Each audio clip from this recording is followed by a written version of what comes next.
want to put the in the wash machine to begin with, just not to like ruin the shape or the material of the shoe. But this isn't, you know, this isn't like one of those shoes where the material is gonna be ruined like that. So if this little remedy doesn't work, we're gonna try and we're gonna do that. So let me get to scrubbing, and then hey, hold on. Hey, should I hold on? Cause that hoe worked pretty smooth. I ain't gonna lie. I'm probably gonna give y'all a little closer to this, bro.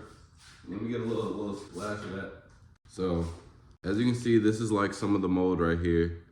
And so we're just gonna, hold on, bro. Now these red stains, which I have no idea what they are. I wanna say it's the paper from the box. I don't know.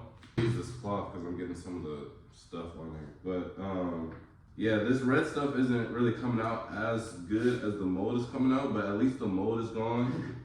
Maybe I'm gonna try and scrub a little bit harder.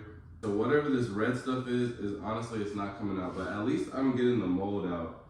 And at the end of the day, I can make this a custom, you know? It's always good to have a story behind your shoe.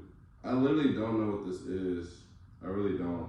But the mold is coming out perfectly fine, honestly. And then this is like